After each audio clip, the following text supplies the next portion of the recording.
سانس کا تو نام ہے، آنا جانا آپ کا۔ اور مقطع کہ مر کے بھی حاکم ملی ہے، پھر سے مجھ کو زندگی،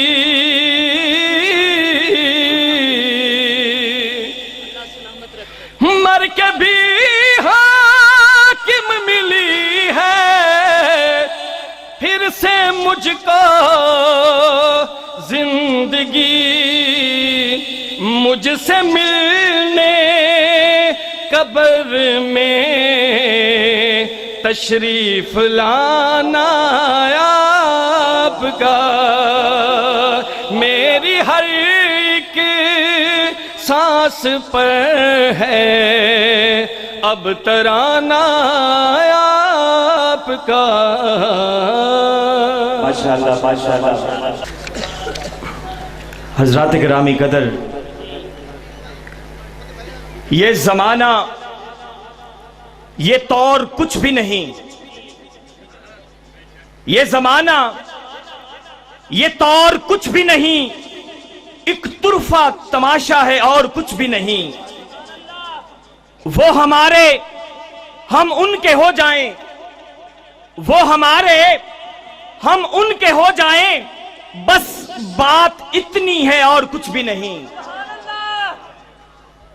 نکل چکے ہیں خیرت کی حدوں سے دیوانے، اب اہل ہوش سے کہہ دو نہ آئیں سمجھانے، اور تیرا وجود غنیمت ہے پھر بھی ایسا کی کہ ہو گئے ہیں آباد آج میں خانے، وہی ہجوم، وہی رونقیں، وہی میں کش، وہی ہجوم، وہی رونقیں، وہی میں کش، وہی نشہ، وہی مستی، وہی طرب خانے، اور جبیں کو در پہ تیرے رکھ دیا یہی کہہ کر، جبیں کو در پہ تیرے رکھ دیا یہی کہہ کر، ارے یہ جانے اور تیرا سنگ آستاں جانے، اور اٹھیں گے پی کے تیری میں نواز آنکھوں سے، اٹھیں گے پی کے تیری میں نواز آنکھوں سے، یہ طے کیے ہوئے بیٹھے ہیں آج دیوانے،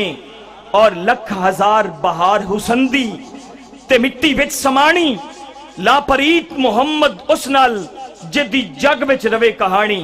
احباب گرامی قدر، خطابت و بلاغت کے لیے ملتمس ہوں اس مرد حق آگاہ کی بارگاہ میں جن کے بیان میں بصیرت نواز، سوز ظفر اور چاشنی عبداللہ کا آنکھ چھلکتا نظر آتا ہے، اور یہ میری محبت کا فیصلہ ہے کہ جن کا وجود پاک ہر لحاظ سے تمام محاسن و محامد کا مجموعہ صفات نظر آتا ہے۔ میری مراد جامع عاشقاں، جگر گوشہ ناز جہاں، فخر السادات، قطب العصر حضرت سید محمد فراز شاہ مشہدی قادری دامت برکاتہم العالیہ حضور اپنے خطاب دل نواز سے سرفراز فرما کر ہماری تسکین قلوب کا سامان کریں۔ نعرہ تکبیر، نعرہ رسالت، نعرہ حیدری، نعرہ غوثیہ، فیضان حضور ناز جہاں، فیضان حضور ناز جہاں، آستانہ عالیہ حضرت سید محمد عبداللہ شاہ، فیضان حضور ناز جہاں، حزب الرحمن۔ الحمدللہ الحمدللہ رب العالمین، والعاقبۃ للمتقین، والصلاة والسلام علی سید الانبیاء والمرسلین، وعلی آلہ واصحابہ واولیاء امتہ اجمعین، اما بعد فاعوذ باللہ من الشیطان الرجیم، بسم اللہ الرحمن الرحیم۔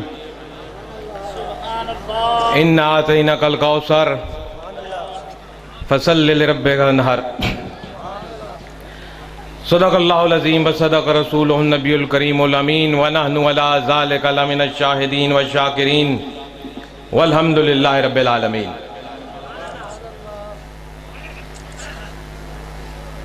تمام حضرات جو کہ پیچھے کھڑے ہوئے ہیں، میں ان سے گزارش کرتا ہوں کہ تشریف رکھیں جہاں جگہ ملتی ہے، ادب کو ملحوظ خاطر رکھیں، کیونکہ یہ ادب والی محفل ہے۔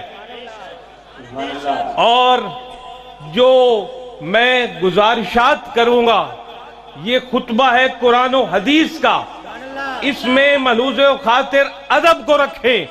میں کوئی دنیا کی بات کرنے کے لیے کھڑا نہیں ہوا، میں وحدہ اللہ شریک کی مخلوق کو اور محمد عربی کی امت کو راہ مستقیم کی بات بتانے کے لیے کھڑا ہوا۔ سبحان اللہ، سبحان اللہ۔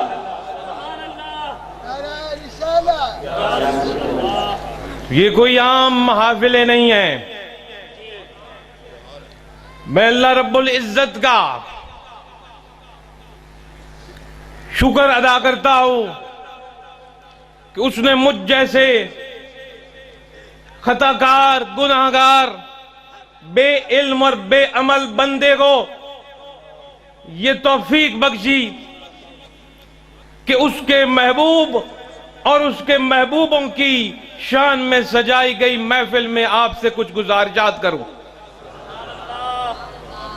مسلمانوں، اس دنیا کی ہر شے فانی ہے، ہر شے ختم ہونے والی، کچھ سدا رہنے والا نہیں۔ کسی بندے کی بادشاہی ہمیشہ رہنے والی نہیں، کسی کا بچپن اور جوانی اور بڑھاپا ہمیشہ رہنے والا نہیں، کسی بندے کی عزت ہمیشہ رہنے والی نہیں، ذلت ہمیشہ رہنے والی نہیں، امارت ہمیشہ رہنے والی نہیں، غربت ہمیشہ رہنے والی نہیں، صحت ہمیشہ رہنے والی نہیں، زندگی ہمیشہ رہنے والی نہیں۔ سبحان اللہ، سبحان اللہ۔ ہر چیز کو فنا ہے، بقا ہے تو کس ذات کو ہے؟ اس ذات کو ہے جو وحدہ اللہ شریک ہے، اور تمام تعریفیں اسی اللہ کے لیے جو اپنی ذات اور صفات میں ایک ہے۔ تمام تعریفیں اسی اللہ کے لیے جو بے نیاز ہے اور کسی کا محتاج نہیں، سب اس کے محتاج۔ تمام تعریفیں اسی اللہ کے لیے جو بے مثال ہے، اس جیسا کوئی نہیں، اور تمام تعریفیں اسی اللہ کے لیے ہے جو خالق ہے تمام عالموں کی، اور اس میں رازق ہے، اس میں بسنے والی تمام مخلوقات کی۔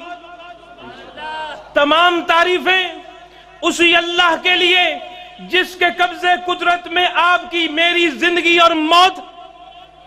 تمام تعریفیں اسی اللہ وحدہ اللہ شریک ذات کے لیے جو مالک ہے، جو خالق ہے، جس کی بادشاہی صدا صدا سے ہے اور ہمیشہ ہمیشہ کے لیے۔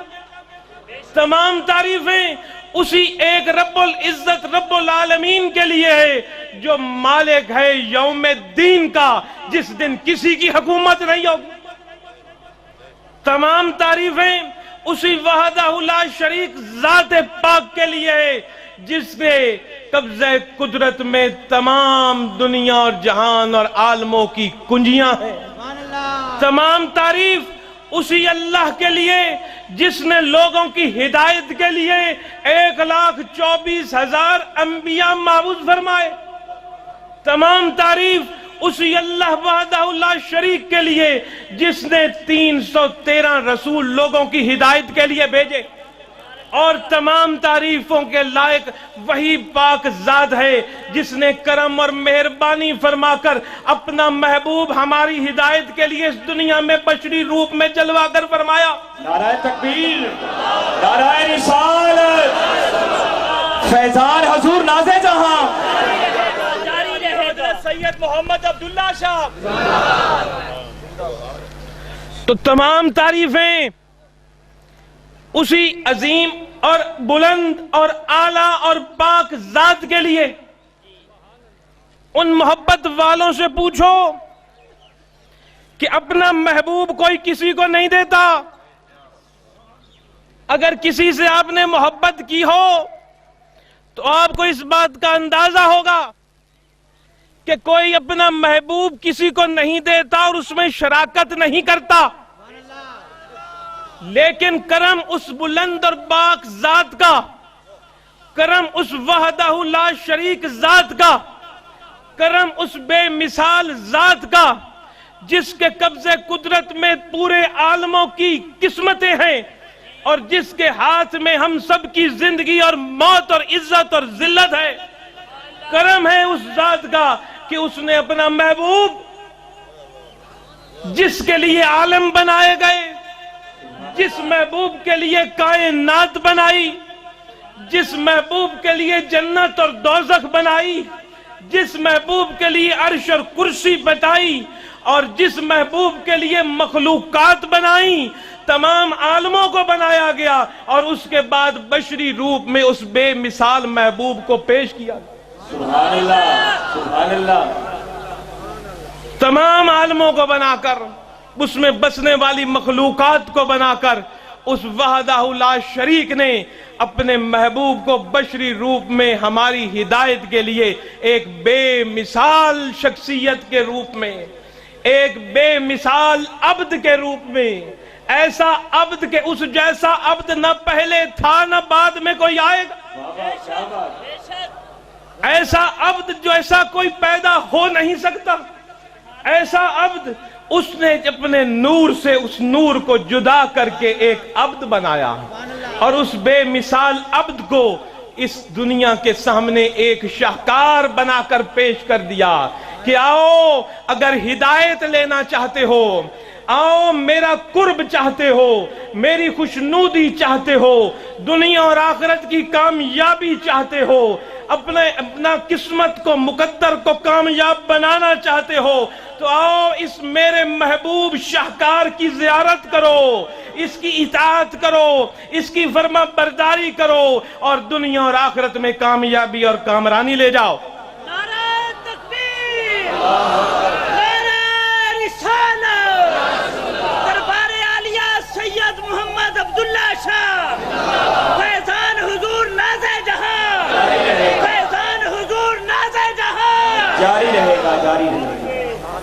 اور لوگوں، اس عظیم المرتبت شخصیت جس کے قدموں کی خاک جنت ہے، بے شک، جس کے قدموں کی خاک ولایت ہے، جس کے قدموں کے بغیر کوئی رب کے قرب کو پا نہیں سکتا، بے شک، بے شک۔ جس کی اطاعت اور فرما برداری کے بغیر کوئی انسان نہیں بن سکتا، کوئی بندہ نہیں بن سکتا، کوئی کچھ لے نہیں سکتا، رب العزت نے اس عظیم المرتبت شخصیت پر اب ایک عظیم المرتبت قرآن کو نازل فرمایا، سبحان اللہ، سبحان اللہ۔ اور پچھلے انبیاء کو دیکھو، جو رب کے بڑے لاڈلے رسولوں کو دیکھو، سب ہماری سر آنکھوں پر، کیونکہ تمام اور رسولوں اور انبیاء کی عزت اور تعظیم ہمارا ایمان، تمام انبیاء کی عزت کرنا، ان کو حق جاننا، میرے مصطفیٰ کا فرمان، وہ تمام انبیاء ہمارے سر آنکھوں پر، کیونکہ میرے مصطفیٰ نے فرمایا، سبحان اللہ، سبحان اللہ۔ اور تمام ایک سے ایک بڑھ کر ہیں، ایک سے بڑھ کر ایک اعلیٰ، لیکن محمد مصطفیٰ سے نیچے۔ موسیٰ رب کا کلام لینے جائے تو طور پر لینے جائے، اور رب کا فرمان وہاں 40 دن یا کچھ دن لے کر واپس لوگوں کی ہدایت کے لیے آئیں، لیکن جب باری آئی محمد کریم مصطفیٰ صلی اللہ علیہ وسلم کی، تو حضور نہ غار ہرا میں کلام لینے گئے، نہ غار ثور میں رب کا کلام لینے گئے، جدھر جدھر مصطفیٰ گئے رب کا قرآن پیچھے پیچھے آیا۔ نعرہ تکبیر، نعرہ رسالت، آستانہ عالیہ حضرت سید محمد عبداللہ شاہ۔ رسول اللہ کی ذات غار ہرا میں جلوہ گر تو قرآن وہاں، حضور مکہ مکرمہ میں موجود تو قرآن وہاں آیا، حضور غار ثور میں تو قرآن وہاں آیا، حضور بدر میں تو قرآن وہاں آیا، حضور خندق اور احد اور تبوک میں تو قرآن وہاں آیا، حضور مدینہ منورہ میں تو قرآن وہاں آیا۔ الغرض جدھر جدھر رب کا محبوب گیا، قرآن رب کا کلام پیچھے پیچھے آیا۔ سبحان اللہ، سبحان اللہ۔ اور پھر اس کلام پاک کو اگر ہم دیکھیں، ہر چیز اس میں موجود ہے، کیونکہ وہ ایک نظریہ ہے، وہ ایک ضابطہ حیات ہے۔ قرآن اس کو میں جب دیکھیں تو رب العزت نے اپنے محبوب کی وہ جلوے دکھائے قرآن کے اندر، اپنے محبوب کی وہ شان دکھائی، اپنے محبوب کا وہ مقام دکھایا، اپنے محبوب کا وہ مرتبہ دکھایا کہ جو کسی اور نبی کے حصے میں نہ آیا، کسی اور رسول کے حصے میں نہ آیا۔ وہ رب نے اپنے حبیب کے لیے الفاظ کا چناؤ کیا کہ دنیا کا کیا کوئی عاشق اپنے محبوب کے لیے چناؤ کرے گا۔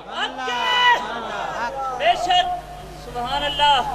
محبت کے دعوے کرنے والے تو بہت ہیں، آؤ دیکھو رب کیسے محبت کرتا ہے اپنے محبوب سے۔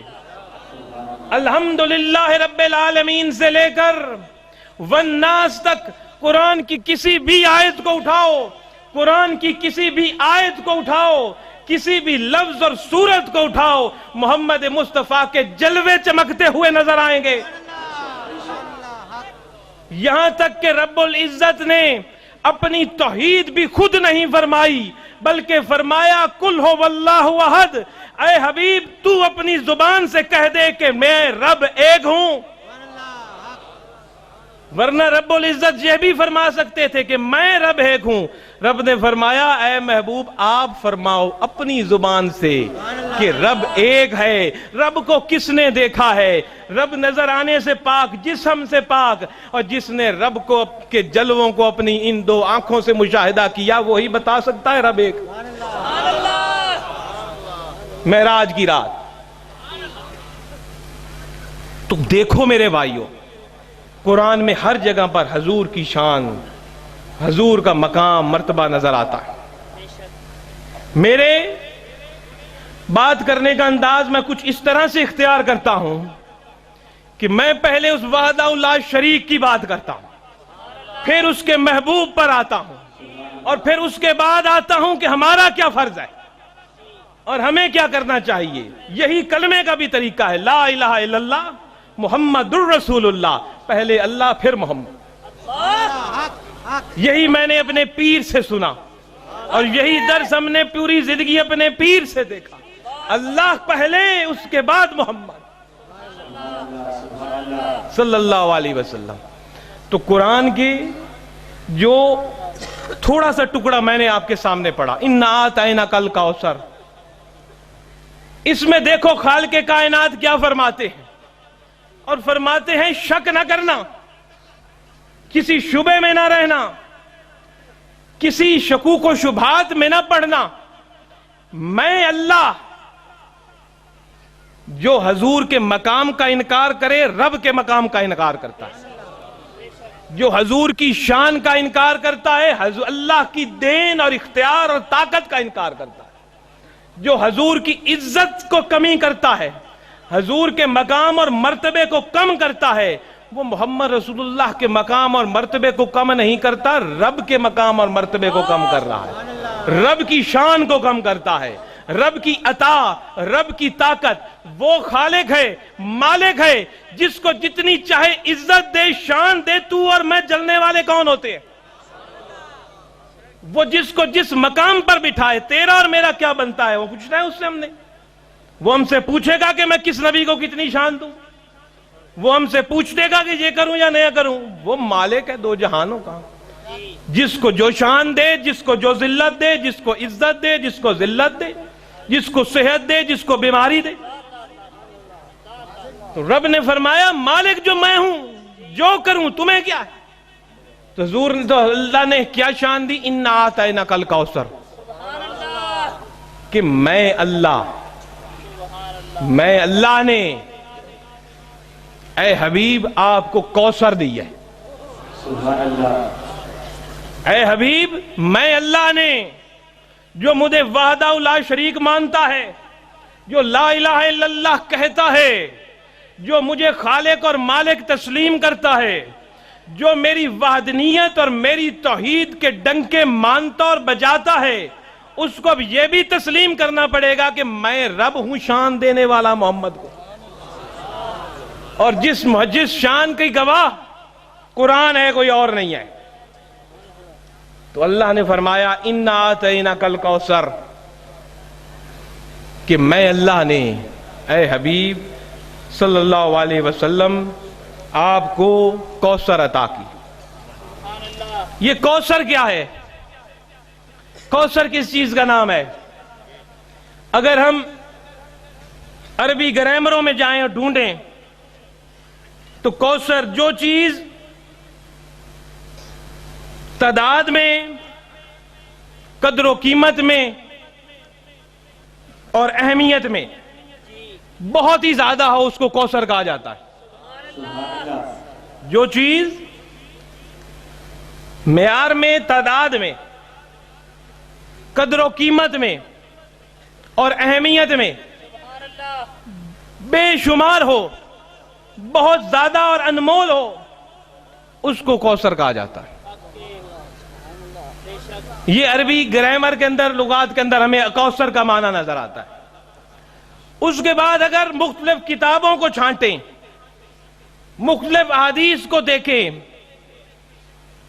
مختلف فقہائے کرام کی باتیں دیکھیں، پڑھیں، سنیں،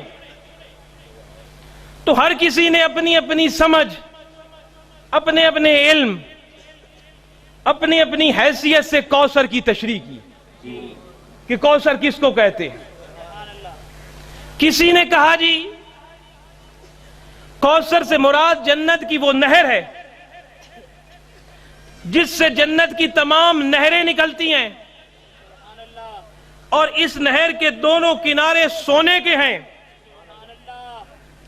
اور موتیوں اور یاقوت کا اس کا فرش ہے، اور شہد سے زیادہ میٹھا اس کا پانی. سبحان اللہ. کئیوں نے کہا کوثر جو رب نے اپنے محبوب کو عطا کی، اس کا یہ مفہوم. کسی نے کہا کوثر سے مراد وہ حوض ہے جو حشر کے دن لوگ ملے گا، جس کو حوض کوثر کہا جاتا ہے، اور حضور کا حقیقی امتی جس کو وہاں سے پانی نصیب ہو جائے گا، حشر کی سختیاں اور دھوپ اور گرمی اس سے دور کر دی جائے. کسی نے کہا کوثر سے مراد وہ نبوت ہے جو اللہ نے اپنے حبیب کو عطا فرمائی.